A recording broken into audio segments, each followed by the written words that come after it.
लौकी की सब्जी तो आपने बहुत बार खाई होगी, पर आज की रेसिपी बहुत ही अलग और अनोखी रहने वाली है। और जिन लोगों को लौकी की सब्जी बिल्कुल नहीं पसंद, वो लोगों को भी लौकी से प्यार हो जाएगा। तो वीडियो को बिना स्किप किए आखिर तक जरूर देखिए। तो बिना किसी देरी के चलिए सुपर डिलीशियस लौकी की सब्जी को बनाने की शुरुआत करते हैं।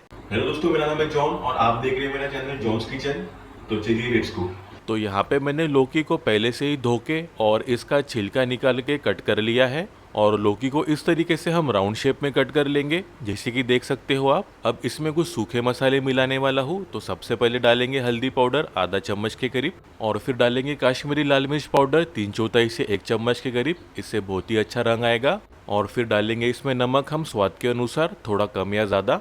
और फिर इसमें हम मिलाने वाले चने का आटा यानी कि बेसन 2 बड़े चम्मच। इससे हमारे लौकी के स्लाइसेस को बाइंडिंग करने में मदद मिलेगी। और फिर इसमें मैं डाल रहा हूँ कुकिंग ऑयल 2 टेबलस्पून के करीब, जिससे कि ये मसाले लौकी को कोट करने में हेल्प करेगा। अब हाथों को हम अच्छी तरीके से धो लेंगे और इन सभी चीज़ों को मिक्स कर लेंगे हम। और लौकी को हम कोट कर लेंगे अच्छी तरीके से मसालों के साथ में। अब लौकी को मैंने अच्छी तरीके से कोट कर लिया है मसालों में। अब बढ़ते हैं इसके नेक्स्ट प्रोसेस की ओर। अब एक हेवी बॉटम वाला पैन या कढ़ाई ले लेंगे और इसमें मैं डाल रहा हूँ आधा कप के करीब कुकिंग ऑयल।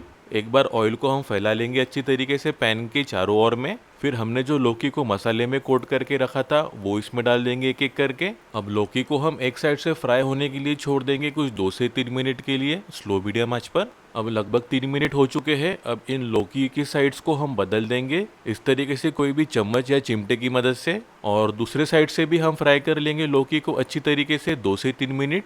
2 से 3 मिनट हो चुके हैं। तो देख सकते हो आप लौकी अपनी अच्छी तरीके से फ्राई और क्रिस्पी हो चुकी है। अब इन सभी को निकाल लेंगे हम। अब जो तेल में हमने लौकी को फ्राई किया था वही तेल का इस्तेमाल करेंगे।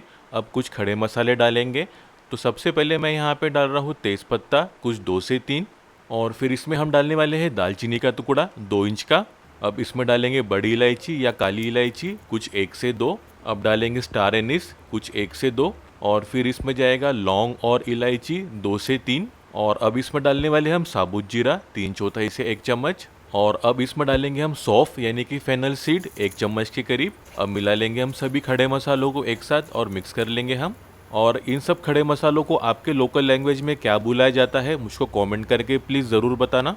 मसाले अच्छी तरीके से भून जाने के बाद इसमें हम डालने वाले प्याज। तो यहाँ पे मैं एक बड़े प्याज को इस तरीके से रफली चॉप करके डाल रहा हूँ। मिला लेंगे हम प्याज को भी अच्छी तरीके से और मिक्स कर लेंगे और पका लेंगे प्याज को जब तक प्याज अपने अच्छी तरीके से सॉफ्ट नहीं हो जाते तब तक। अब इसमें हम डालने वाले हैं हरी मिर्च। तो यहाँ पे मैं 3 से 4 हरी मिर्चों को बारीक चॉप करके डाल रहा हूँ। मिला लेंगे हम मिर्चों को भी एक साथ अच्छी तरीके से।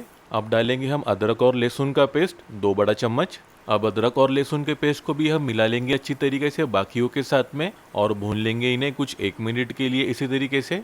और फिर इसमें हम डालने वाले हैं टोमेटो प्यूरी। तो यहाँ पे मैंने 2 मीडियम साइज टमाटर को मिक्सी में ब्लेंड कर लिया था अच्छी तरीके से। अब मिला लेंगे हम टोमेटो प्यूरी को भी और मिक्स कर लेंगे बाकियों के साथ में और पका लेंगे कुछ 1 से 2 मिनट के लिए इसी तरीके से। अब कुछ सूखे मसाले डालेंगे। सबसे पहले डालेंगे हल्दी पाउडर 1/4 से आधा चम्मच। और अब जाएगा लाल मिर्च पाउडर 3/4 से 1 चम्मच। फिर डालेंगे इसमें धनिया पाउडर 3/4 से 1 चम्मच के करीब। अब डालेंगे भुना जीरा पाउडर 1/4 से आधा चम्मच। अब डालेंगे काला नमक आधा चम्मच के करीब। फिर इसमें जाएगा गरम मसाला पाउडर आधा से 3/4 चम्मच। अब मिला लेंगे सभी सूखे मसालों को भी एक साथ अच्छी तरीके से कुछ 1 से 2 मिनट के लिए लगातार इसी तरीके से। अब थोड़े से खट्टेपन के लिए इसमें हम डालने वाले दही। तो यहाँ पे हम डालेंगे दही के 2 बड़ा चम्मच।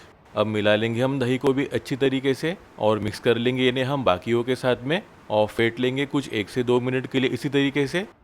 तो इसमें कुछ और सब्जियां मिला लेंगे। तो यहाँ पे मैं डाल रहा हूँ शिमला मिर्च।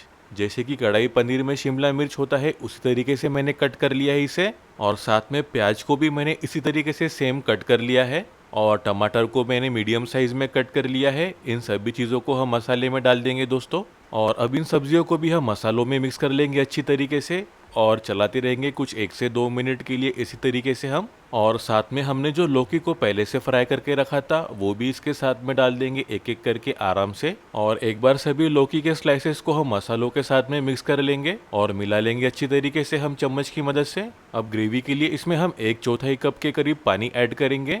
और आखिरी में इसमें डालने वाले हैं नमक स्वाद के अनुसार, थोड़ा कम या ज़्यादा। मिला लेंगे एक और बार अच्छी तरीके से हम चम्मच की मदद से सभी चीज़ों को। अब इसके ऊपर हम ढक्कन लगा देंगे और लौकी की सब्जी को पकने के लिए छोड़ देंगे कुछ 4 से 5 मिनट के लिए स्लो मीडियम आंच पर। तो लगभग 4 से 5 मिनट हो चुके हैं, ढक्कन खोलकर चेक कर लेते हैं।